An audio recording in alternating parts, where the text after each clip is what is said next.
Bienvenue à Grenoble École de Management. Je vous remercie d'être présent pour cette table ronde qui a pour sujet l'enjeu des élections européennes. Je suis Louise Caillat, membre de l'association J'aime en débat de l'école. Et donc nous allons parler des élections européennes qui auront lieu le 26 mai prochain. Et donc les Français choisiront une liste nationale au lieu d'une liste régionale. C'est la nouveauté de cette année. Pour parler de l'enjeu des élections européennes, nous accueillons aujourd'hui Madame Isabelle Coustet, qui est chef du bureau du Parlement européen en France depuis 2015. Madame Coustet, vous avez également travaillé à la séance plénière du Parlement. Vous êtes donc fonctionnaire. Vous êtes également très active sur le site Ce que l'Europe fait pour moi et cette fois-ci, je vote. Nous accueillons également Gwendoline Delbos, qui est membre de la direction du Parti Vert européen. Le Parti Vert européen est un parti qui rassemble plusieurs partis écologiques européens. Avant de rejoindre ce parti, vous étiez à Sciences Po Grenoble et vous étiez engagée auprès de conseillers isérois écologiques. Et vous êtes candidate à ces élections européennes pour Europe Écologie Les Verts. Enfin, nous accueillons également Nicolas Bécuve, qui est directeur principal de Kantar Public Bruxelles depuis 2006. Kantar Public, c'est un cabinet de sondage qui aide à prendre des décisions dans le domaine public auprès de gouvernements, oui. Et vous travaillez notamment autour de l'Eurobaromètre. Donc je vais laisser la parole à Madame Coustet qui va peut-être nous donner un cadre tout d'abord en introduction pour ces élections européennes. Merci Louise, je vous vole le micro, peut-être qu'il fallait que vous le gardiez, non, je ne sais pas. Écoutez, je suis très heureuse d'être ici, de voir la salle remplie. C'est très très impressionnant, l'intérêt que suscitent ces élections européennes. Je suis convaincue qu'il y a un intérêt plus grand qu'en 2014, et donc je m'en réjouis, enfin pas trop non plus, parce on parlera peut-être de la participation un petit peu plus tard. Répondre à la question des enjeux, parce qu'il y en a plusieurs, des élections européennes, et c'est assez difficile en quelques minutes. Alors j'aimerais surtout commencer par dire que les élections européennes sont très différentes des élections en France telles qu'on a l'habitude de les pratiquer. C'est peut-être aussi une des raisons pour lesquelles elles ont un taux de participation inférieur. Mais c'est important de commencer par cela. C'est une élection, il faut la considérer presque comme une élection législative, mais à un seul tour et à la proportionnelle. J'ai l'air très technique en commençant comme ça, mais l'élection du Parlement européen, tous les 5 ans, c'est le début du renouvellement démocratique des institutions européennes. C'est donc un rendez-vous qu'il ne faut pas manquer, mais c'est aussi un rendez-vous, contrairement à ce qu'on a l'habitude de vivre en France, ce n'est pas une élection présidentielle qui, après, va influencer tout le système politique national. Dans le système européen, c'est l'élection législative. Et ça, c'est très important. Avec un système d'un mode de scrutin à la proportionnelle, c'est aussi très différent de ce qu'on a l'habitude de vivre en France. Ça veut dire qu'on va avoir une représentation des petits partis plus importante que dans le système français, comme on a l'habitude de le voir à l'Assemblée nationale. Et donc, on verra peut-être un peu plus tard aussi un des résultats du fait que les partis qui vont être représentés seront plus nombreux, est aussi un des enjeux des élections européennes. L'élection donc au Parlement européen, elle va lancer tout le renouvellement des institutions, notamment l'élection du président de la Commission européenne, qui est le gouvernement, en quelque sorte, et puis le renouvellement de nomination aussi à la tête des institutions européennes. C'est donc un élément fondamental des enjeux des élections européennes, c'est l'élan démocratique qui va permettre le renouvellement de ces institutions. C'est pour ça que je vous dis, ne manquez pas le rendez-vous. Je ne sais plus ce que je voulais dire en deuxième point, je suis désolée. Oui, la deuxième caractéristique, alors là qui est très nouvelle par rapport à 2014, c'est le contexte évidemment dans lequel elle se déroule. Je pense que ça tout le monde l'a noté, mais un contexte international extrêmement difficile aujourd'hui, qui fait une pression en fait sur l'Union européenne pour qu'elle s'organise mieux. Nous avons évidemment les États-Unis qui sortent du multilatéralisme, la Russie aussi qui a une politique qui remet en cause certaines frontières. Nous avons beaucoup de conflits aussi dans le monde qui entraînent des mouvements migratoires. Et puis un contexte européen aussi extrêmement unique. Je pense que vous l'avez abordé dans beaucoup d'ateliers jusqu'ici. Pour la première fois, la sortie d'un État membre de l'Union européenne, c'est quelque chose de absolument extrêmement déstabilisant pour l'Union européenne. Donc on va dire que c'est une consultation de l'ensemble des Européens à un moment donné, et ça nous permettra de prendre le pouls de ce que veulent les Européens dans ce contexte extrêmement difficile.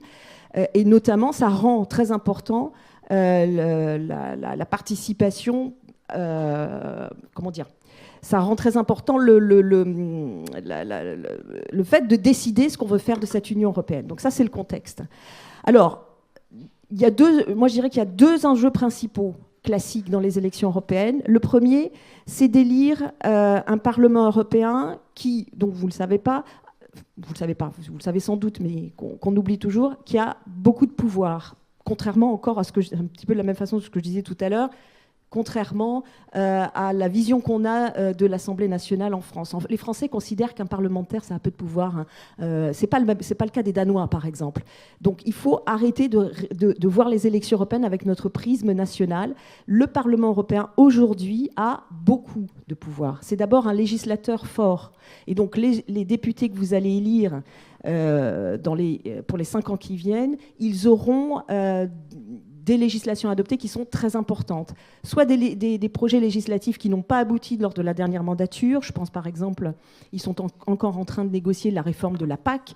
Il y a aussi une énorme négociation sur le budget multiannuel de l'Union européenne. Combien on a d'argent pour mener ensemble nos politiques. Ça s'appelle le cadre financier pluriannuel, mais de là découle tout les politiques de l'Union, combien on met dans la recherche, combien on va mettre dans la politique agricole commune, dans les fonds régionaux, dans l'éducation. Donc ça aussi, c'est un sujet qui est laissé maintenant. D'habitude, il est décidé avant les élections européennes, en fait, parce qu'il a un rythme de 7 ans. Mais là, ces élections, les députés que vous allez élire auront immédiatement à se prononcer sur ça. Donc c'est aussi un pouvoir qu'ils ont. Il y a énormément de textes qui ont été adoptés, peut-être on y reviendra dans le débat, qui nous concernent tout directement. Je pense par exemple au fameux règlement général sur la protection des données, je pense à la directive travailleurs détachés, je pense aussi à tout un certain nombre de normes environnementales, à l'interdiction des plastiques à usage unique, toutes législations qui en fait maintenant sont adoptées au niveau européen, et ce sont les parlementaires européens qui les adoptent en codécision avec le Conseil. Le Conseil, si vous voulez avoir une image, serait une sorte de deuxième chambre, comme le Sénat en France. Et aujourd'hui, le Parlement européen ne donne pas un simple avis, il codécide avec les États membres. Donc il y a vraiment, les députés que vous allez envoyer ont un énorme travail législatif et vont influencer l'orientation de l'Union européenne pour les 5 ans à venir sur le plan législatif. Je l'ai dit aussi, ils ont un pouvoir budgétaire. Alors, chaque année, ils ont le dernier mot sur le budget. Et puis enfin, ils ont un rôle de contrôle politique, comme c'est les seuls qui sont élus au suffrage universel. Ils vont contrôler une sorte de vigie citoyenne sur les autres institutions, et notamment la Commission européenne. D'ailleurs, le premier acte qu'aura à faire ce Parlement européen, ça va être d'élire le prochain président de la Commission européenne. Jusqu'à présent, le président de la Commission européenne était issu d'une négociation diplomatique entre États membres. Donc on cherchait pas forcément une personnalité qui allait faire de l'Europe son grand combat. On cherchait aussi une personnalité qui pouvait convenir à tout le monde. Depuis 2 mandats maintenant, le Parlement européen, depuis les modifications des traités où on a dit que le chef de la Commission, le président de la Commission devait être choisi en fonction du résultat des élections européennes, on a commencé à politiser cette élection, cette investiture.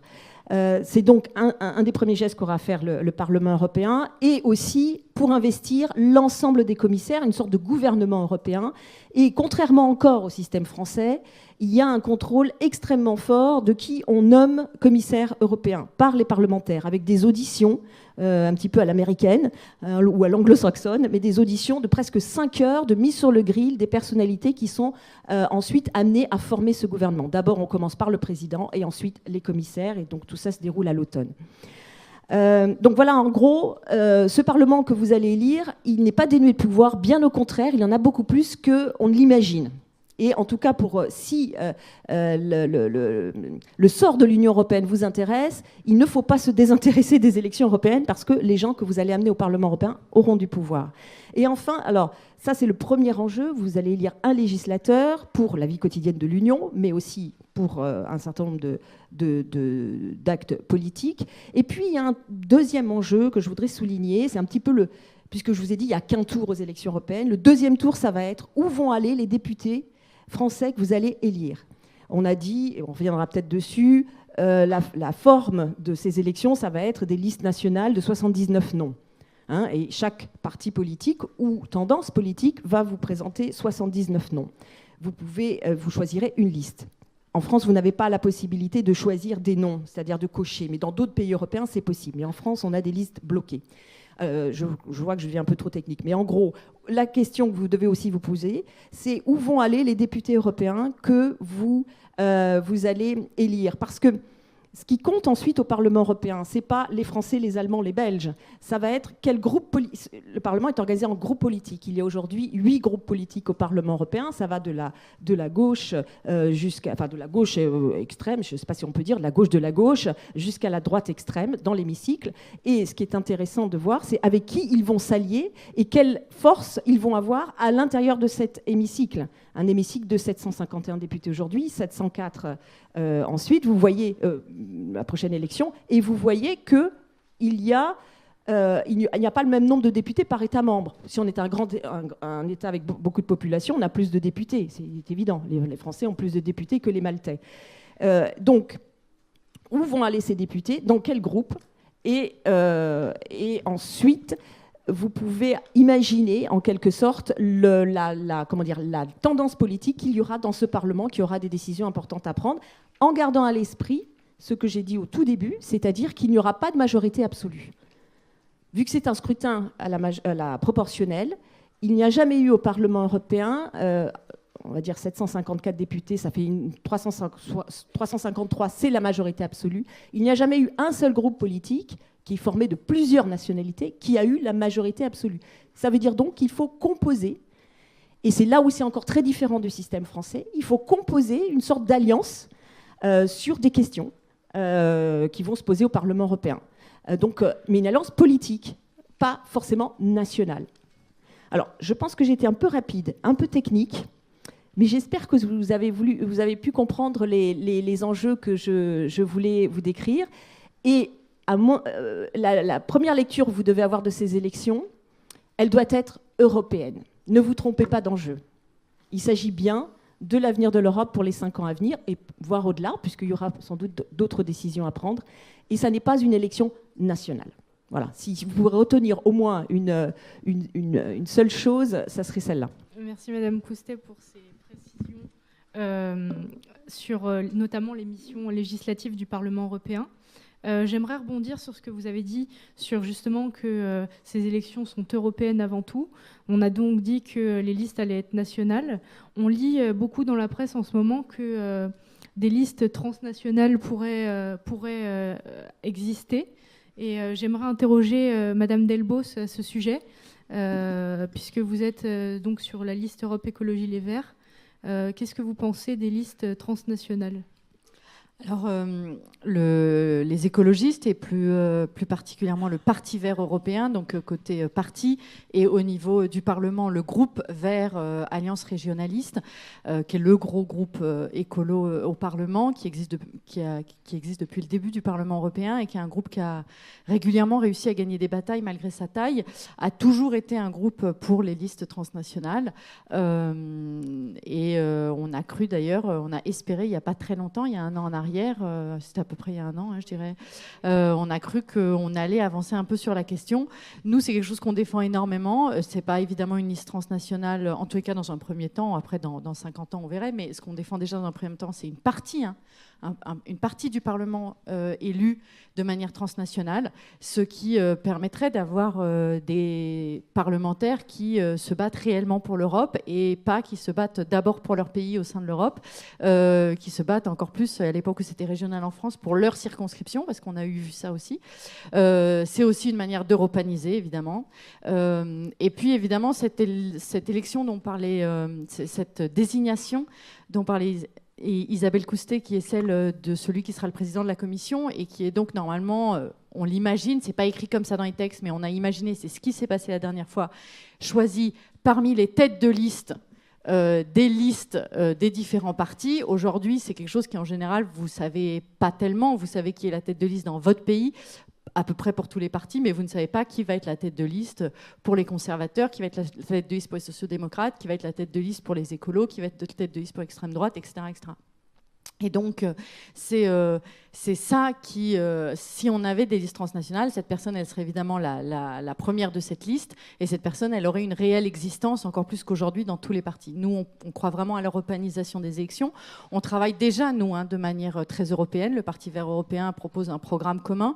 Ça peut paraître une évidence, mais en fait, ça ne l'est pas du tout. C'est-à-dire qu'aujourd'hui, chez beaucoup d'autres partis, les gens ne défendent pas la même chose en France et au Portugal et en Pologne. Les écolos essayent globalement à 99% de défendre à peu près tout à fait la même chose. Donc on a des programmes qui sont très communs, qu'on travaille ensemble pendant toutes les années qui précèdent l'élection. On a aussi une campagne commune qui va être beaucoup par les réseaux sociaux, parce que c'est aujourd'hui la manière la plus facile pour nous de travailler à l'échelle européenne. Et on a après, une fois élus, des députés qui travaillent de manière très l'appareil européenne. C'est pour ça d'ailleurs qu'on a quelques gains. Notre poids n'est pas le plus fort du tout au niveau du Parlement européen, mais on a plusieurs fois gagné des batailles. Quelques-unes symboliques connues du côté environnemental, c'est une bataille sur la pêche en eau profonde. Il n'y a pas longtemps, une de nos députées a présenté un rapport sur ce qui se passe aujourd'hui en Hongrie, sur la perte de la liberté d'expression, liberté de justice, etc. Et donc qui était clairement une attaque contre Orban. C'était pas voulu comme une attaque contre Orban, mais c'était un état des lieux de ce qui se passe en Hongrie. Et c'est un rapport qui a été voté à la majorité. Ça veut dire qu'il y a des gens du Parti conservateur, du même parti qu'Orban, qui l'ont voté. Ça, c'est des batailles qu'on gagne parce qu'il y a un gros travail de conviction et pas chacun vient pour défendre son petit territoire. Donc c'est un peu comme ça que nous on vit les élections. Ces élections pour nous elles sont particulièrement importantes aujourd'hui parce que voilà, moi je parle d'un point de vue très écolo et très convaincu là pour vous dire que je pense que vraiment le climat doit être un des sujets principaux des années qui viennent dans tous les pays et dans le monde, mais il y a vraiment à l'échelle européenne une capacité à bouger les choses parce que c'est évident que c'est pas pays par pays qu'on va réussir à se battre contre ces problèmes climatiques, à ce dérèglement climatique. Donc c'est pour nous, ça a toujours été l'Europe pour nous un sujet très important, mais ça devient de plus en plus crucial. C'est-à-dire qu'aujourd'hui, alors il y a le climat, je pourrais citer les migrants, la question migratoire ne se réglera pas pays par pays, elle ne se réglera qu'à un niveau européen si des décisions sont prises de manière globale au niveau européen. Mais aujourd'hui, on peut dire aussi qu'il y a un vrai enjeu démocratique. Les difficultés aujourd'hui dans les pays de l'Est, en termes démocratiques, dans certains pays de l'Est, la Pologne, la Hongrie notamment, c'est devenu très très compliqué et du coup c'est aussi encore un espace où on défend de la démocratie et du coup cette Europe elle peut continuer à avoir un peu cette image démocratique. D'ailleurs souvent dans ces pays-là, les gens se manifestent beaucoup pour l'Europe quand il y a des manifestations. On l'avait vu aussi en Roumanie à un moment donné quand ils se sont battus contre la corruption, parce que l'Europe, pour eux, c'est une échelle démocratique importante. Et puis, j'ai envie de dire qu'on peut espérer, je crois que c'est Isabelle, tu disais, il y a des dysfonctionnements. Oui, il y a des dysfonctionnements. Et notamment aujourd'hui, je crois que beaucoup de gens constatent qu'il y a une vraie défaillance sur les questions sociales. Donc, il faut qu'on avance. Nous, on considère que là-dessus, il faut que l'Europe ait plus de compétences sur les questions sociales, que demain on puisse imaginer des revenus minimums à l'échelle européenne, qu'on puisse imaginer peut-être un chômage à l'échelle européenne, etc., pour réellement faire exister cette Europe et pour que tous ensemble, en tant que territoire, on puisse se défendre. Et puis il y a évidemment la question géopolitique. Tu l'as abordé, on est dans un moment très très particulier avec la situation américaine, mais pas seulement, avec ce qui se passe en Chine et ce qui se passe en Russie. Et on avait jusqu'à présent espéré que l'Europe soit un acteur qui permette la paix et qui puisse permettre des discussions multilatérales sur les questions géopolitiques. On voit des régressions dans ce domaine-là, on voit qu'on recule, qu'un certain nombre de gens pensent que maintenant, chacun pour soi, chacun dans son pays.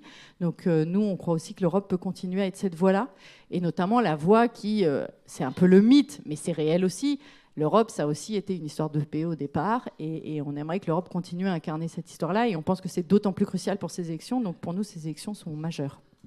Merci Madame Delbos pour cette réaction sur les listes transnationales et donc une alliance qui va au-delà de la France pour réfléchir davantage sur des enjeux écologiques, sociaux et géopolitiques qui nous concernent.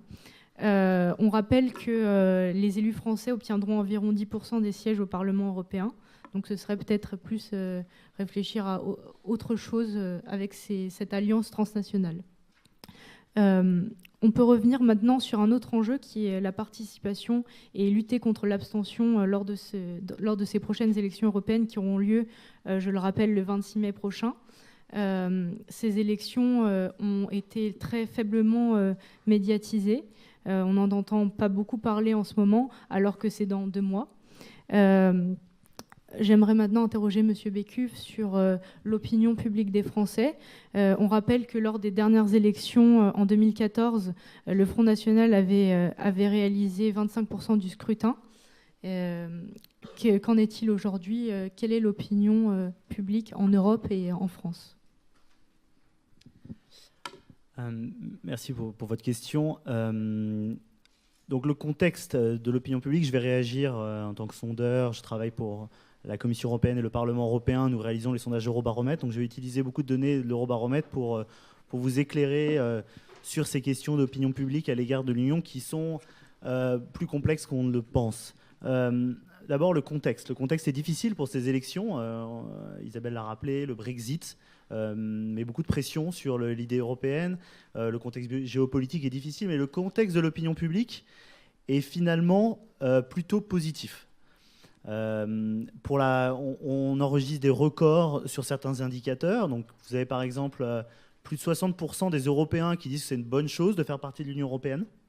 Et c'est une majorité dans tous les États de l'Union. Donc ça, il faut le rappeler, que même s'il y a une pression sur les institutions, et les institutions européennes notamment, il y a une majorité d'Européens et de Français qui veulent rester en Europe. On a également posé une question dans le cadre du Parlemètre, qui est l'étude Eurobaromètre réalisée pour le Parlement européen, à savoir si les Européens, s'il y avait un référendum, s'ils voudraient rester ou quitter l'Union européenne. Et on a vu que dans tous les États membres, y compris des États membres plutôt eurosceptiques, et on reviendra sur la France, qui est un cas particulier où il y a un engouement pour l'Europe et en même temps un fort euroscepticisme, et ça c'est une relation assez complexe de la France à l'égard de l'Europe. La majorité des gens veulent rester dans l'Union européenne. Il y a évidemment en Hongrie, en Italie, les résultats plus serrés, mais une majorité des gens veulent rester dans l'Europe. Donc je pense que ce n'est plus une question de savoir si un pays doit rester dans l'Union européenne. Et donc malgré la crise du Brexit, qui met une très forte pression évidemment sur l'Union européenne pour diverses raisons, ça n'a pas entraîné un désamour de l'Europe. Donc les citoyens veulent faire l'Europe ensemble. Maintenant, la question c'est quelle Europe? Et ça, il y a plus de débats. Sur les institutions européennes, le contexte est aussi plutôt favorable, même si en majorité les gens n'ont pas confiance dans l'Union européenne. Mais c'est une courte majorité, et il faut rappeler qu'on est à peu près à 42% de confiance dans l'Union européenne, ce qui est un des meilleurs scores enregistrés ces 10 dernières années, années de crise, années de difficultés. Et si on compare avec les gouvernements nationaux européens, eh ben c'est supérieur. Donc il y a une confiance dans les institutions européennes qui est plus forte que pour les gouvernements nationaux. Donc c'est aussi très important. On est dans un moment où les institutions sont toutes mises à l'épreuve, où il y a une défiance assez forte envers tout type d'institutions. Et finalement, l'Union européenne, comparée à d'autres institutions, résiste plutôt bien, même si, évidemment, elle fait face à plus de défiance que de confiance. Le climat économique aussi s'est amélioré. Ça, c'est important. On n'est plus dans le même climat qu'en 2014.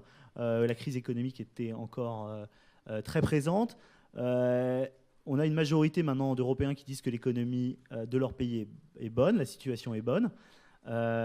C'est un des meilleurs scores aussi de ces dernières années, donc c'est positif. Ce qui est négatif, c'est que derrière cette majorité, on a des différences par pays qui sont monumentales. Je pèse mes mots, je veux dire que si on compare un pays comme le Luxembourg ou le Danemark, si on les compare avec des pays comme la Grèce, on a deux mondes opposés.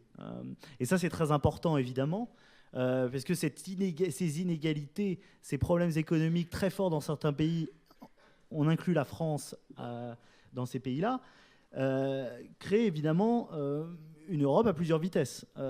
Et donc ça met une pression sur l'Union européenne.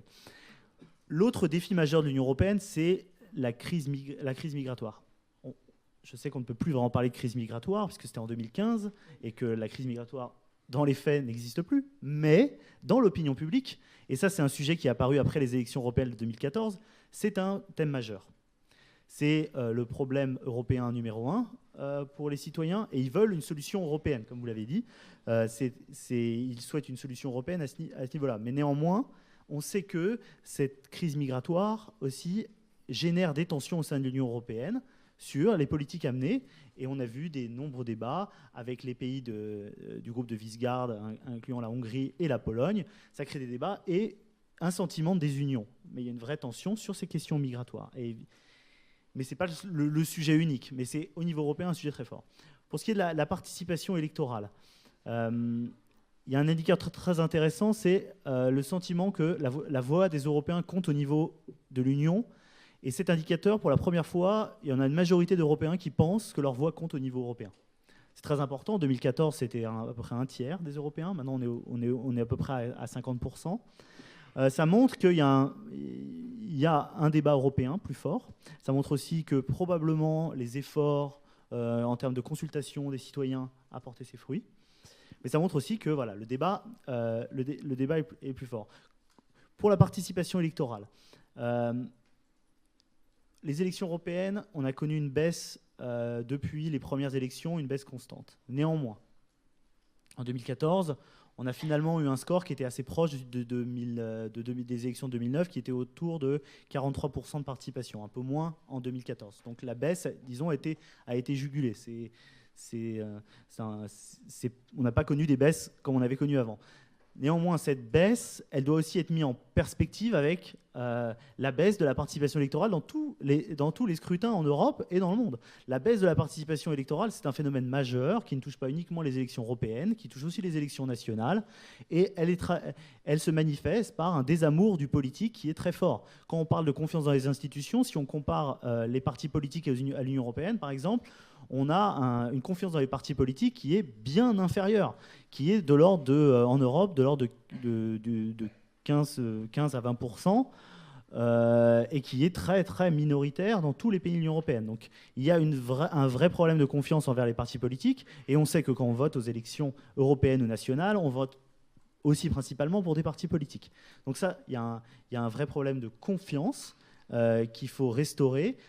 L'abstention est un problème majeur. Ça a été un problème pour le Brexit. On sait que l'abstention des jeunes a été un élément essentiel dans le Brexit, puisqu'on sait que les jeunes Européens au Royaume-Uni ou dans les autres pays sont globalement favorables à l'Europe, mais ne vont pas voter, ne vont plus voter. Ça se traduit, c'est la conséquence du désamour pour le politique, de la crise de confiance. C'est aussi peut-être la croyance en une action autre qu'une action politique. Néanmoins, c'est un fait, et c'est un fait important. Et un enjeu essentiel de ces élections européennes, c'est de savoir si les jeunes vont davantage voter, des jeunes pro-européens qui veulent porter le projet européen. Donc ça va être un élément très important. Merci monsieur pour cette réaction. Donc on a compris qu'il était important de lutter contre cette abstention et cette perte de confiance, ce manque de confiance. Peut-être que Madame Coustet, vous voulez réagir là-dessus avec l'initiative « Cette fois-ci, je vote ». Vous pouvez nous parler un peu plus de cette initiative ? Alors, c'est pas cette fois-ci, c'est 7 fois. 7 fois je vote. Alors, le 7 fois je vote, bon, qu'est-ce que c'est d'abord ?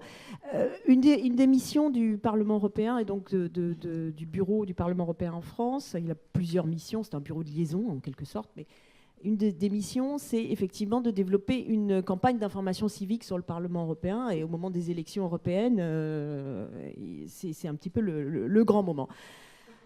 Cette année, nous avons une campagne qui prend diverses formes, mais aussi une forme un peu originale, qui n'est pas tellement en fait pour le milieu militant ou des ONG, mais qui l'est pour une institution, puisque en fait, nous avons décidé de créer une plateforme pan-européenne de mobilisation de communautés en faveur du vote aux élections. Pas en faveur d'un parti, bien sûr que non. C'est une initiative apolitique, mais c'est une initiative qui vise à créer cette communauté de soutien au vote. Donc, qu'est-ce qu'on fait sur cette-fois-je-vote.eu qui existe dans toutes les langues de l'Union européenne, donc 24 langues, ça va de stavolta voto en italien à this time I'm voting en anglais, puisque les Britanniques sont encore dans l'Union européenne.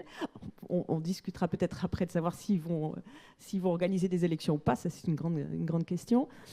Peut-être pas la première d'ailleurs qu'on devrait se poser pour l'instant.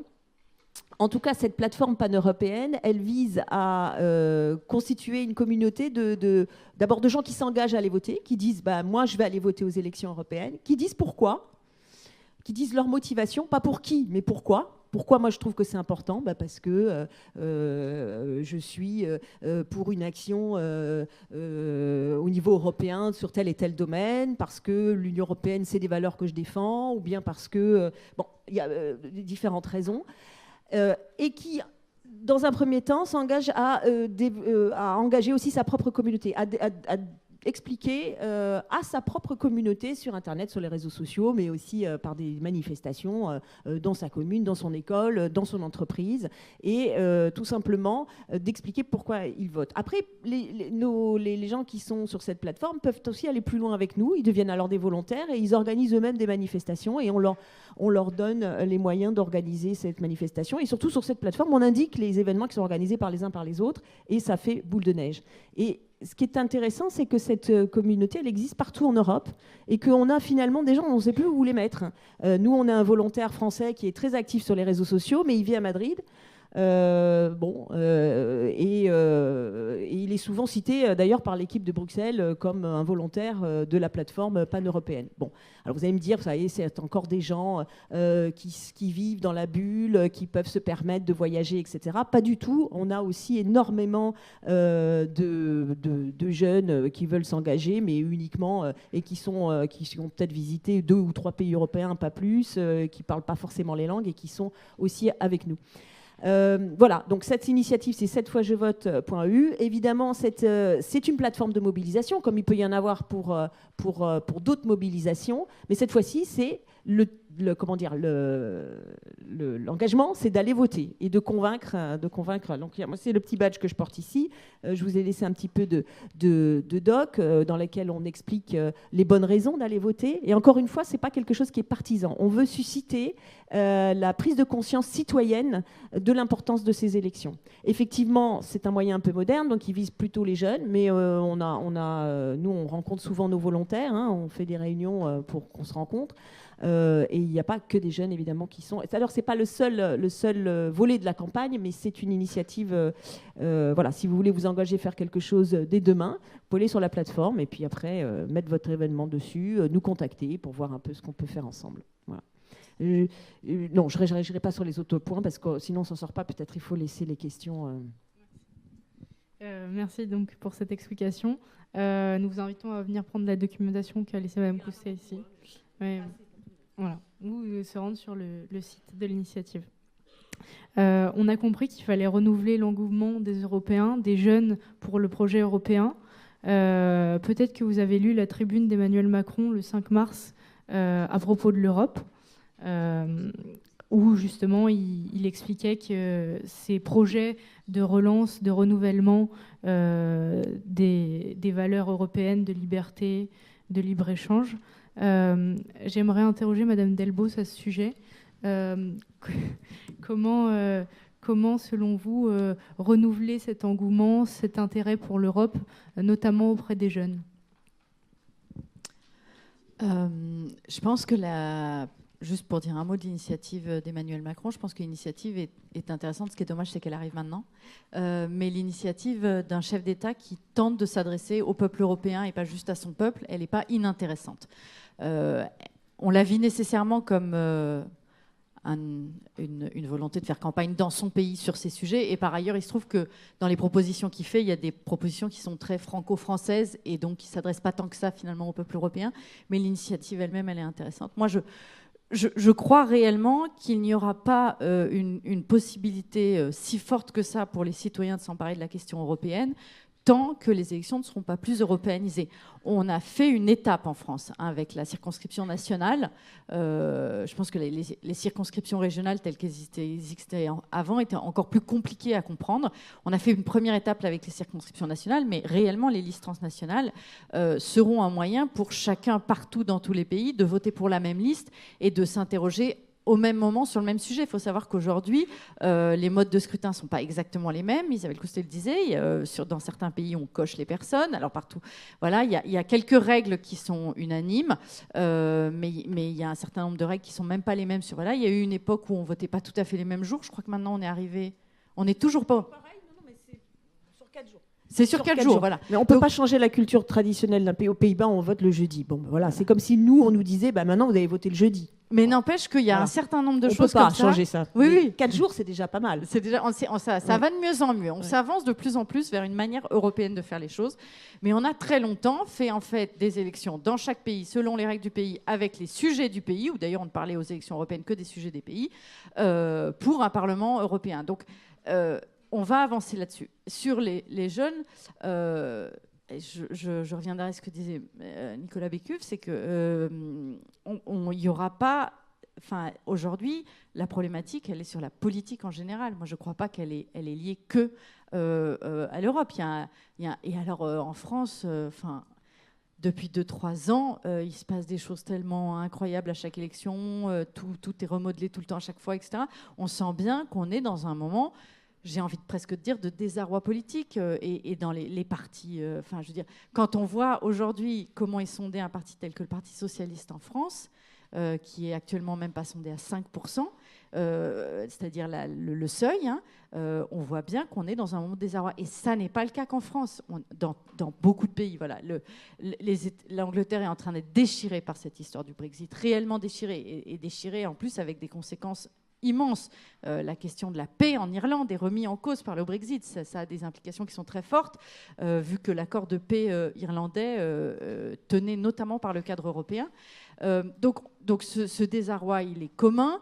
On parlait de la question des migrants. Les pays qui aujourd'hui ont le plus de problèmes avec les migrants, c'est notamment par exemple la Hongrie. La Hongrie a eu pendant 4 mois, je ne sais même plus quelle année, un vrai afflux de migrants. 4 mois, ça a duré. Depuis, tous les Hongrois que je connais me disent on ne voit pas de migrants en Hongrie. Et c'est le sujet principal des élections. Cette défiance, ce moment, alors il y a des grands mots, les fake news, etc., mais ce moment un peu compliqué politique, moi je ne crois pas qu'il est que français, je ne crois pas qu'il est lié que à l'Europe, je ne crois pas qu'il est lié que aux jeunes, je crois qu'il est bien plus global, je crois qu'il faut retrouver du sens, retrouver des valeurs, retrouver du courage. Moi je suis très très inquiète du manque de courage politique et des politiques en général. Moi, je suis très très attachée, par exemple, aux questions féministes. Je suis en charge des questions féministes au Parlement, au Parti vert européen. Et là aussi, on a des attaques. Alors, on a des paradoxes parce que ce qui s'est passé en Irlande, ça a été formidable, mais on a aussi des attaques de plus en plus fortes dans d'autres pays. Et on voit bien qu'on pourrait repartir sur ces questions-là. Il y a la liberté d'expression, les libertés des médias, etc. Donc, la censure qui s'installe de plus en plus. Donc, moi, je crois que tout ça, c'est à penser ensemble. Et je crois que... Pour répondre à la question des jeunes, je crois que c'est aux jeunes de s'emparer du sujet. C'est-à-dire qu'aujourd'hui, moi, quand je vois, alors je vais revenir à mon dada, le climat, mais quand je vois que les marches climat en Belgique, elles sont en train de prendre une proportion énorme et que c'est les jeunes et qui disent pas aux autres, on veut que vous décidiez à notre place, mais qui disent, on veut aussi faire partie des décideurs. Moi, je crois que là, il y a quelque chose d'essentiel. Et je vais critiquer, moi, mon propre parti. Je veux dire, l'âge des gens sur les listes ne va pas. On est trop âgés, même moi. Je dirais, il faut plus de jeunes sur les listes. Il y a des pays qui font ça très très bien. L'Allemagne arrive à envoyer beaucoup de jeunes au Parlement européen, mais il y a plein de pays qui n'envoient que des vieux blancs de 70 ans. Je veux dire, mais c'est un vrai problème. Il y a un manque de diversité dans les listes, il y a un manque de diversité dans la représentation du Parlement, etc. etc. Donc c'est là, il y a vraiment que vous qui pouvez solutionner le problème. C'est pas à nous de prendre des décisions pour des gens qui ont 20 ou 30 ans. Moi, j'en prends pour des gens qui ont 40 ans.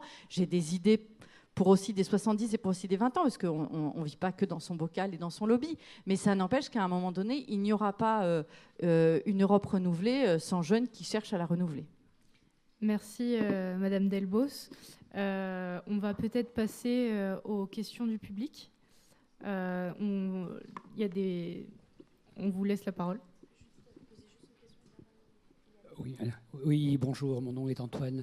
Je suis retraité, je n'ai pas encore 70 ans, mais bon, je suis ici. J'ai écouté il y a 2 jours une émission sur France Culture qui s'appelle Les Pieds sur Terre. Je ne sais pas si vous connaissez, mais beaucoup de gens le connaissent. Et il y a une anecdote qui m'a fait beaucoup rire au sujet de l'Europe. Alors, j'ai entendu dire durant cette émission qu'il y avait une directive européenne qui imposait à tous les vendeurs de poissons d'afficher leurs produits au nom latin et non plus le nom vernaculaire.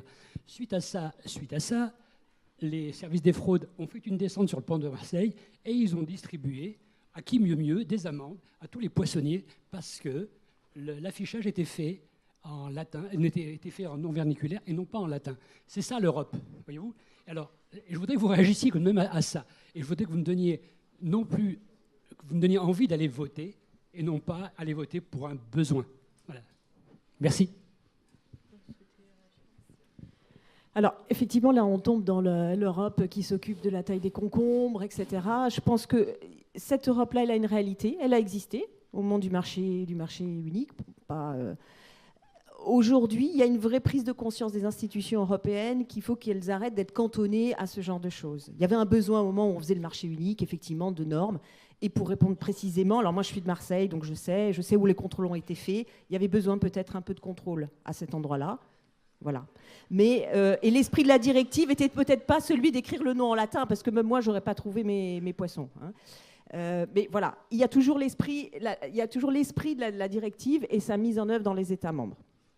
Voilà. Alors, j'irai pas plus loin sur ce dossier, mais je reconnais que l'Union européenne, à un moment donné, était trop dans des normes extrêmement détaillées pour des choses qui finalement étaient mieux réglées par les États membres, tout simplement. Mais les États membres, après, se font le concours l'épine quand même pour trouver la façon de la mettre en œuvre de façon extrêmement compliquée. Hein. Alors, aujourd'hui, il y a une vraie réaction des institutions européennes. Déjà, depuis la mandature précédente, la commission Juncker a beaucoup moins légiféré que la commission précédente. Donc on a, je ne sais pas, peut-être 200 ou 300 textes de moins. Et il y a une autre évolution qui là est demandée par le citoyen et que l'Union européenne a du mal à aborder, c'est évidemment de s'adapter sur les problèmes qui arrivent dans le monde, de s'adapter à la réalité et donc à quoi ? C'est-à-dire pas la crise migratoire, mais la crise de l'Union européenne face aux problématiques, aux problèmes des migrants qui arrivent en Europe. C'est plutôt une crise de l'Union. C'est-à-dire qu'on n'arrive pas, c'est éminemment un sujet sur lequel on doit décider ensemble, et on n'arrive pas à décider ensemble. Alors il faut s'interroger sur le système. Est-on équipé pour prendre des décisions de façon efficace ? Sur cette question-là, et j'arrêterai ici, en même temps je devrais vous donner envie de voter avec d'autres, je vais vous donner 2 exemples.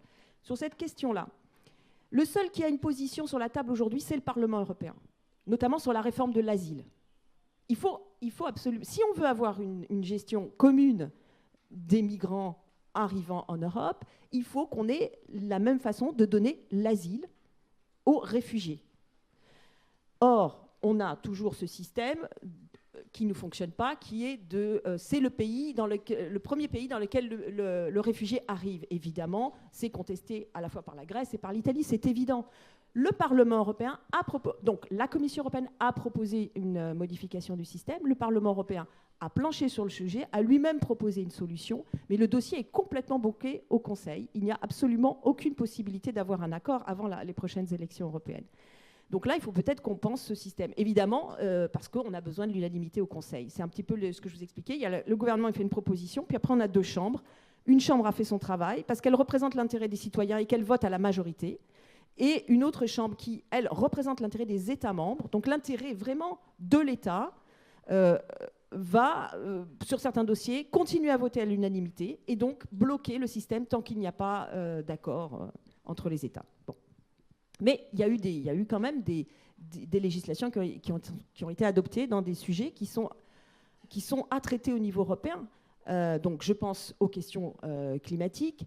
C'est quand même la zone régionale qui a les objectifs les plus importants en termes de réduction des gaz à effet de serre, l'Union européenne. Et donc on adopte des législations qui, là, ne sont pas de l'ordre du nom en latin ou de la taille du concombre, mais des législations très globales en donnant des objectifs et en créant du droit qui oblige les États membres à s'y conformer.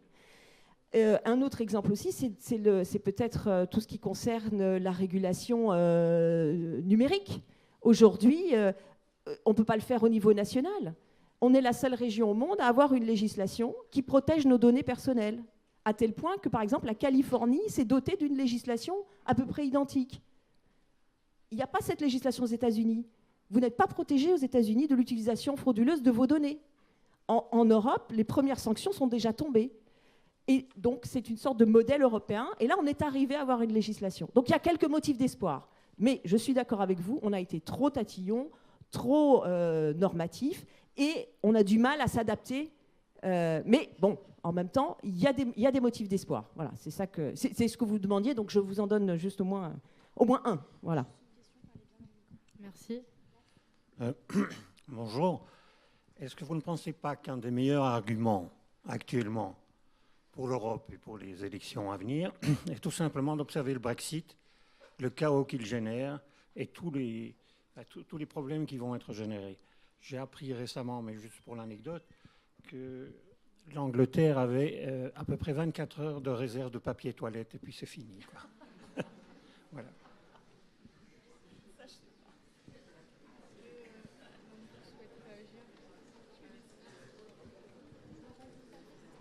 Oui, je pense que je ne sais pas si ça va être un tel chaos que ça, puis surtout, je crois que ça va prendre très, très, très, très longtemps. Je pense qu'on est coincé dans un espèce de no man's land là, pendant un long moment, tant qu'ils n'arriveront pas à se décider. Mais moi, ce que je dis souvent, c'est que je pense que renoncer à l'Europe, c'est possible. Hein. Moi, je n'ai pas envie de vendre c'est l'Europe ou c'est le chaos, si on y renonce. Mais par contre, je pense que vraiment renoncer à l'Europe, c'est renoncer sur une part d'humanité. C'est-à-dire qu'à chaque fois qu'on pense qu'on peut revenir à notre petit territoire et défendre que les choses dans notre petit territoire, on repart en arrière, en fait. Et je le pense sincèrement. Je pense que c'est comme quand, par exemple, pour donner un sujet qui, moi, me tient beaucoup à cœur, quand on a renoncé en France à donner le droit de vote aux élections locales aux immigrés, qui parfois sont là depuis 30, 40 ans. Moi, je pense que c'est une bataille qu'on n'a pas menée. Et c'est une bataille qui, en termes de racisme, de discrimination, etc., a des conséquences. Je crois qu'à chaque fois qu'on ne mène pas certaines batailles pour dire on peut penser encore mieux, on peut penser encore plus ensemble, on peut penser encore plus solidairement, je crois qu'on fait un pas en arrière simplement sur une question très humaine. Et certes, l'avenir du petit Africain ou l'avenir du petit Chinois, il m'importe aussi. Mais aujourd'hui, on a déjà commencé à faire un espace commun qui est cet espace-là. Si on revient en arrière sur cet espace-là, on revient en arrière sur une forme d'égoïsme. À mon sens, ça c'est mes valeurs à moi, et je pense que c'est ça la meilleure réponse. Et aujourd'hui, effectivement, je pense que d'abord le Brexit ne va pas faire qu'ils vont y gagner en normes. Moi, je ne crois pas du tout. Je pense que les pays sont tout autant capables de s'inventer des super normes. Moi, je viens d'un milieu d'enseignants. Je pourrais vous dire que l'éducation nationale est pleine de normes, et c'est très français. Donc les normes, il faut toujours savoir faire la part du politique, de la norme, pas se réfugier derrière le technocrate, etc. Mais ça, je ne crois pas que c'est propre qu'à l'Europe. Et je ne pense pas non plus qu'on ne peut pas demain survivre en France, on pourrait retrouver notre monnaie, etc. Bon, ça serait des bouleversements, ça serait très compliqué. Mais simplement, qu'est-ce que ça déréduirait notre espace d'esprit, nos symboles, notre espace de croyance en le fait que demain, on peut partager tous la même destinée et qu'on n'est pas toujours obligé de penser que dans notre petit cercle de 3 km autour de nous et que ce qui compte, c'est que ceux qui nous sont le plus proches. Oui, bonjour. Je voudrais juste dire l'Europe doit être forte et doit montrer qu'elle existe. Je pense à deux choses. D'une part, l'accord de fusion Siemens-Alstom qui a capoté complètement. Et d'autre part, il y a aussi l'histoire du glyphosate et de l'influence des lobbies auprès de l'Europe. Tant que l'Europe ne résoudra pas ces problèmes, ça posera certainement un problème.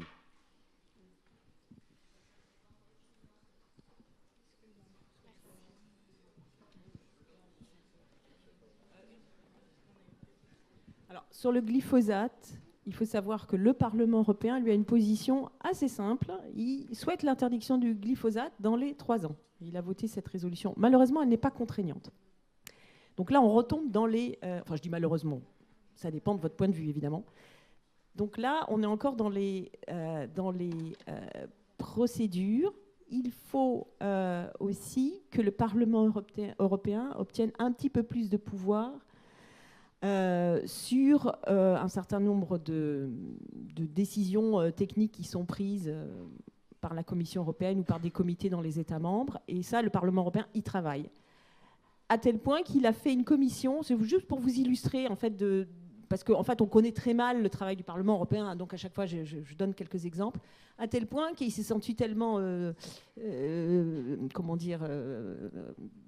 inutile dans cette histoire, alors qu'il y avait une position majoritaire des élus européens pour dire il faut sortir du glyphosate, qu'il a créé une commission temporaire sur cette question de l'autorisation des pesticides dans l'Union. Parce que le problème, et il est lié, donc, effectivement, vous l'avez dit, à la confiance qu'on peut avoir les citoyens dans les institutions européennes, parce qu'ils ont le sentiment qu'en fait, l'industrie va être jugée partie. Et donc, il y a eu cette commission temporaire sur comment est-ce qu'on autorise les pesticides dans l'Union et qu'est-ce qu'on peut changer. Une des choses, évidemment, qui est ressortie de cette commission, c'est qu'il faut absolument autoriser la diffusion de toutes les études pour permettre aussi aux ONG de vérifier quelles sont les sources qui ont été utilisées. Donc, bon, c'est déjà un progrès. Voilà. Je veux juste pour vous dire que le Parlement européen ne reste, même quand il n'a pas de pouvoir législatif, il va essayer de contourner cette absence de pouvoir pour lui-même créer des façons de changer le système. C'est peut-être la seule institution qui le fait, et qui le fait au nom des citoyens. Parce que justement, elle est élue. Donc les députés, ils ont des comptes à rendre, et puis ils ont un autre regard que ceux des gouvernements qui défendent leur intérêt national, par exemple. Ou de la Commission européenne qui, elle, va soit mettre en œuvre, soit faire une proposition qu'elle souhaite voir adoptée, donc avoir un petit peu de devoir de réserve par rapport aux positions nationales. Mais je deviens extrêmement technique, donc je vais peut-être laisser Gwendoline réagir. Oui, moi, pour moi, un des gros enjeux des prochaines années pour l'Europe, c'est la transparence. Et je crois que la question, elle est beaucoup là. Effectivement, la problématique des études cachées, la problématique de tout ce qui se discute et qui n'est pas su, c'est notamment parce que pendant très longtemps, on a pensé effectivement État membre avec État membre, et on est rentré dans ce qu'on a appelé l'intergouvernementalisme, et ce qui a à un moment donné un peu mis le Parlement de côté, malgré que paradoxalement, effectivement, la mise en application d'un certain nombre de choses liées à Lisbonne faisait que le Parlement était en fait doté de plus de pouvoir, mais la pratique, à un moment donné, et je crois qu'on en revient, effectivement, était l'intergouvernementalisme. Et les États membres ont travaillé entre eux, donc c'est les commissaires, hein, chaque pays a son commissaire, et les commissaires géraient des choses entre eux, et puis il y a en plus des sous-groupes. Et donc, par exemple, dans la fameuse crise grecque, ce qui a été terrible, c'est qu'un certain nombre de pays, ceux qui sont les pays de l'euro, des gens qui ont été élus de manière européenne nulle part, hein, qui sont les ministres des Finances de tous ces pays-là, ont pris un certain nombre de décisions qu'ils n'ont jamais débattues, discutées avec d'autres, et surtout, on a beaucoup de mal à avoir des infos sur ce qui se passe dans ce groupe ECOFIN. On a beaucoup de mal à savoir ce qui se passe aussi à la Banque européenne, etc., etc. Donc il y a un certain nombre de sujets où c'est pour moi une vraie problématique de transparence. Mais là encore, moi je ne veux pas non plus qu'on dise, donc sur le glyphosate typiquement, voilà. Mais là encore, je ne voudrais pas qu'on dise que l'Europe, elle est moins transparente que les États, parce que un député français, vous n'avez aucune idée de qui il rencontre et comment il le rencontre et pour qui il vote. Au Parlement européen, au moins, Ça ne marche pas toujours, il faut être vigilant, etc. Mais il y a une obligation que les lobbies s'inscrivent, il y a une obligation que les députés européens disent leur rendez-vous, leurs rencontres, etc., etc. Ce qui permet, alors pas à vous, parce que c'est normal, vous n'avez pas le temps, etc. Mais il y a un certain nombre d'ONG qui font un gros travail là-dessus, hein, d'aller voir ce que font les députés européens, d'aller voir qui sont les lobbies, comment ils fonctionnent, etc. Et il y a un certain nombre d'éléments, de registres, etc., qui permet une surveillance quand même. Donc, oui, les lobbies sont encore trop forts au niveau européen. Et il faut mieux les réguler, etc., etc. Mais on a un certain nombre de lois qui sont déjà en place, qui sont saines. Et surtout, maintenant, je pense qu'il nous faut plus de transparence. Et il nous faut aussi, et ça, je ne sais pas trop comment le faire, plus de médias autour de ça. Mais aujourd'hui, quels médias parlent beaucoup de l'Europe? En général, peu. Il y a pendant longtemps eu l'idée d'une télé européenne, mais le problème d'une télé européenne, c'est dans quelle langue, etc., etc. Donc, on n'a pas du tout avancé sur ces questions-là, mais c'est vrai qu'on sait assez peu ce qui s'y passe. Et là est le problème, mais encore une fois, je pense que dans un certain nombre de pays, la démocratie ne fonctionne pas beaucoup mieux.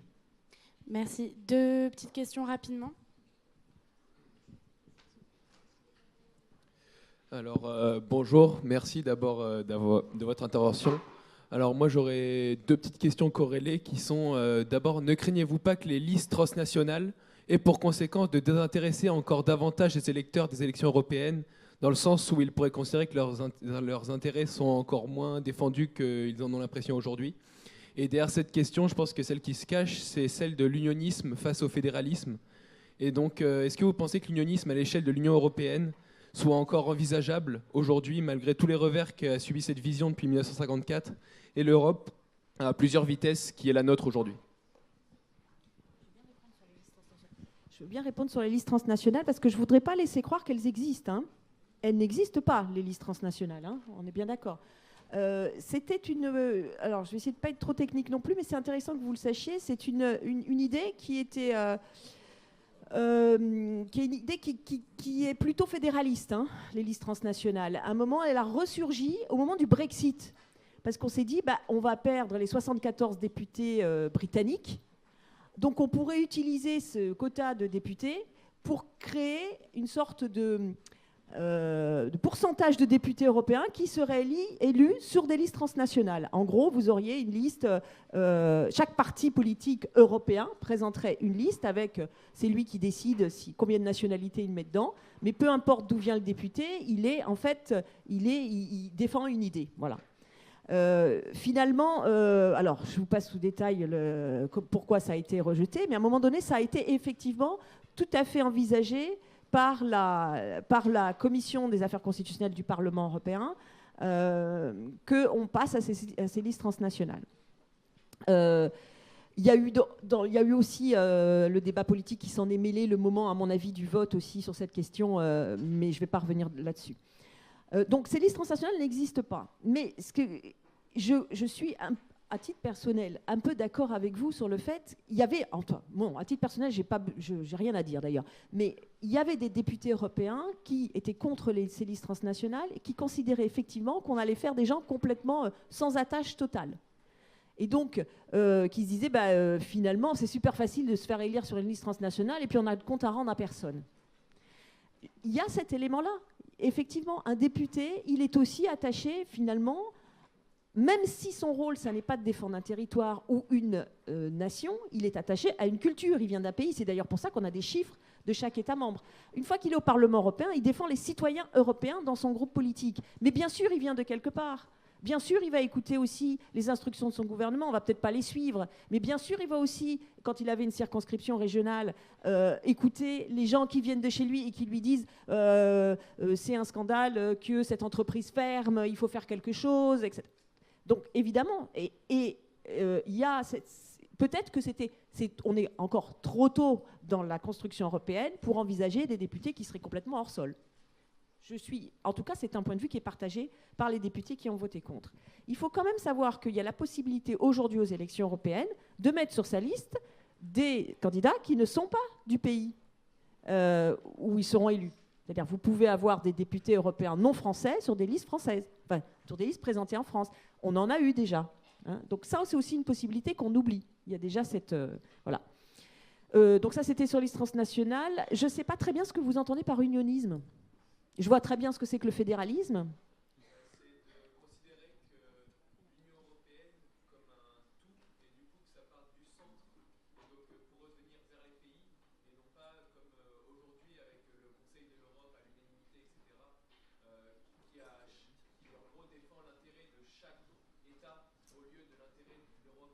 Ah oui. Mais il y a un équilibre des pouvoirs déjà dans les institutions européennes. Moi, je trouve que c'est très... Avant de décrier le système, parce que c'est trop long, parce que c'est trop bureaucratique, il faut aussi le regarder, ce système. C'est ce que j'ai voulu vous dire en intervenant au début, en vous disant c'est pas du tout comme le système français. Mais ça ne veut pas dire que c'est bien, parce que c'est pas comme le système français. Mais en tout cas, c'est différent de ce qu'on a l'habitude de voir. Et ce qui est très intéressant de voir, c'est que dans le système communautaire, il y a une forte séparation des pouvoirs. Elle est assez, c'est assez clair. Vous avez la Commission européenne qui défend l'intérêt général communautaire. Jamais une initiative ne devrait sortir si elle n'est pas dans l'intérêt de l'Europe, de l'ensemble des citoyens. C'est-à-dire si elle fait le jeu d'un seul État ou d'un groupe d'États.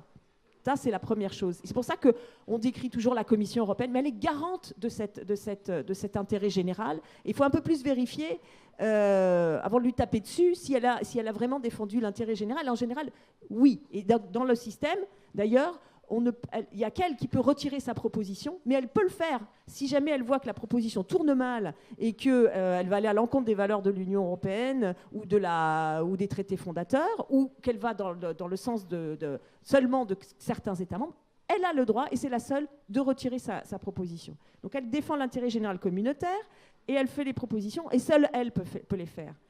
Ensuite, vous avez deux chambres, mais qui défendent des intérêts différents. À la fois le fait national, parce que nous sommes toujours des États-nations, nous ne sommes pas dans un fédéralisme, nous sommes dans une fédération d'États-nations, et c'est important que ça soit représenté.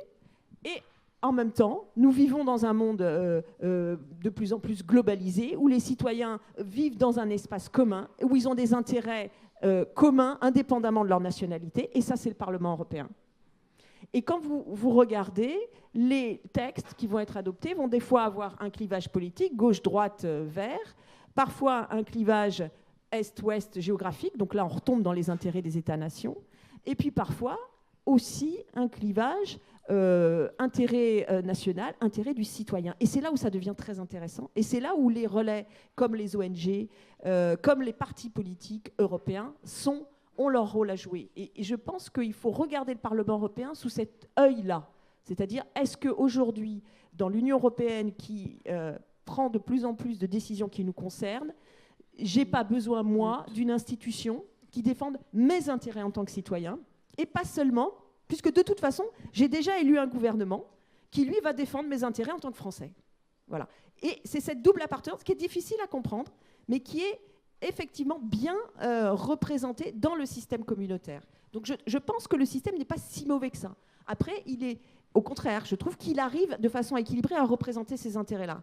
Après, la question qu'on peut se poser, c'est est-ce qu'il est efficace? Est-ce qu'il arrive à produire suffisamment de décisions? Bon, là, c'est une autre question. Merci. Une dernière petite question très concise. Alors, je ne sais pas si c'est très concis, je m'adressais à Madame la représentante là, du Parti Vert. On sait qu'en Europe, le système politique est différent au Parlement. Je voulais parler de la question des alliances. Quelles alliances vous envisagez pour faire avancer vos dossiers à l'échelle européenne? Je pense au Parti Vert parce que vous êtes là, notamment transition écologique, minima sociaux, etc. En sachant qu'il n'y a pas vraiment d'opposition droite-gauche, enfin en tout cas de majorité droite-gauche dans le système parlementaire européen. Donc vous, comment vous situez là-dedans? Est-ce que vous êtes prêt, par exemple, à gouverner avec le Parti populaire européen pour faire avancer vos dossiers environnementaux? Voilà. Alors, cette question, elle en contient deux, en fait. Il y a deux choses. Il y a l'élection par le Parlement du président de la Commission, qui sera peut-être un moment de ce qu'on peut appeler une grande alliance, où tout le monde se met à peu près d'accord. Ça a été le cas la dernière fois. Juncker a été accepté par le PPE, les sociodémocrates et le Parti écolo. Il devait y avoir d'autres partis. Voilà. Donc ça, c'est un moment particulier. Après, l'intérêt du Parlement européen, c'est que c'est des majorités qui se cherchent à chaque dossier. Et donc, ces alliances-là ne sont pas figées. Alors, effectivement, vous pourriez remettre la question du président de la Commission chaque année au vote, c'est vrai. Mais bon, une fois que ce passage-là du président de la Commission a été élu, après, c'est des... Donc... voilà comment je réponds à la question. La plupart du temps, c'est le groupe écolo vote des choses parfois même tout seul. Il a même des propositions qui ne sont pas votées par d'autres. Donc ça, et voilà, il y a d'autres moments où il arrive à trouver des coalitions, je vous dis, sur le rapport Orban, sur la pêche en eau profonde, etc. Il y a des moments où on va s'opposer très fort sur un certain nombre de choix économiques, de choix sociaux au PPE. Il y a d'autres moments où on arrivera à convaincre le PPE sur des choses. Avec le PPE, il n'y a pas si souvent des votes en commun. Donc voilà ma réponse. Le moment du choix du président de la Commission, pour moi, est aujourd'hui un grand mystère. Pour ce moment-là inaugural, pour 2 raisons. La première raison, c'est que si l'esprit de la règle, c'est qu'effectivement, il soit choisi en fonction des élections, je crois que c'est le terme exact, en fonction des élections, en fonction du résultat des élections, il n'y a pas de règle. Et aujourd'hui, il y a beaucoup de gens qui remettent ça en cause. Il y a l'idée même que finalement, le prochain président ne serait pas du tout dans les listes. Il y a des gens qui aujourd'hui se remettent à défendre ça. Et donc, on ne sait même pas qui seront les candidats. Et l'autre chose, c'est ces moments d'audition, ces moments de négociation au départ. Qu'est-ce que ça va donner ? Le rapport de force des uns et des autres. Est-ce qu'on aura une extrême droite très très forte, comme on le craint aujourd'hui ? Donc ça reste pour moi un grand mystère. Je crois qu'il faudra qu'on ait une ligne de conduite pour ceux qui seront élus et les écolos qui seront élus de tous ces pays. La ligne de conduite, elle sera vraiment sur nos valeurs. Mais pour répondre très clairement, si la question du climat est aujourd'hui pour moi une question structurelle, elle n'est pas la seule question. Très loin de là, et c'est le cas des écolos en général. On est les personnes qui sont souvent les plus défensives sur les questions des femmes, sur les questions des droits des homosexuels, sur des discriminations, les libertés, mais aussi sur les questions sociales. Et donc, ça ne pourra pas être notre seul angle. Après, ça reste une question structurelle, la question du climat. Donc, si on arrivait, imaginons demain, on arrivait à avoir un accord formidable sur des contraintes en termes de protection de l'environnement et de changement climatique et de prise de décision de résilience par rapport au changement climatique très forte, on pourrait probablement voter pour le candidat du PPE si c'est celui aussi que les sociodémocrates choisissent, si c'est celui aussi qu'un certain nombre d'autres choisissent au moment inaugural du président de commission, mais ça reste pour moi très très flou et je ne suis pas convaincue que ça sera le cas. Je pense que, ça serait formidable si c'était le cas par ailleurs, mais je pense qu'aujourd'hui sur la question du climat, il n'y a pas assez de vigilance pour que même sur cette question-là, ils aillent très loin. Et ça ne nous empêchera pas, encore une fois, après, on vote très régulièrement contre un certain nombre de projets, aujourd'hui Juncker, sur des questions sociales, sur des questions féminines. Donc en plus, ça ne nous empêche pas ensuite. Il ne faut pas, encore une fois, penser les choses en termes français, parce qu'en termes français, souvent, par exemple, dans une majorité municipale, une fois que vous êtes dans une majorité, vous êtes obligé de tout voter tout le mandat. Bon, moi, c'est quelque chose que je n'ai jamais fait quand j'étais élue municipale, mais des enquiquineuses comme moi, il n'y en a pas tant que ça. Donc en général, quand vous avez voté pour le maire, vous votez tous pendant tout le mandat. Ce n'est pas du tout comme ça que ça se vit au Parlement européen. Au Parlement européen, notre capacité à choisir à chaque vote revient. Donc si ça peut répondre à peu près à votre question. Et je voudrais juste finir sur une dernière chose par rapport à ce que vous avez dit, c'est que oui, je pense qu'on a eu une période trop forte de tout le monde d'accord de manière un peu consensuelle dans ce Parlement sur une espèce de vision social-démocrate, libérale, conservatrice sur un certain nombre de sujets, qui a tué un certain nombre d'espoirs du Parlement européen. Et j'espère qu'on va aller sur des mandats plus politiques, et notamment où... alors, l'importance du groupe social-démocrate dans le prochain Parlement européen est un mystère. Hein. La taille de ce groupe va être un grand mystère, parce qu'ils se sont écroulés dans un certain nombre de pays. Mais ce qu'il y aura comme sociodémocrates, j'espère qu'ils réaffirmeront très clairement leur position et qu'on arrêtera un peu ce gloubi-goulba libéral aux deux sens du terme, mais qui reste libéral quand même. Merci d'être intervenus, Madame Coustet, Madame Delbos, Monsieur Bécuve, aujourd'hui sur non pas un enjeu, mais les enjeux. Merci.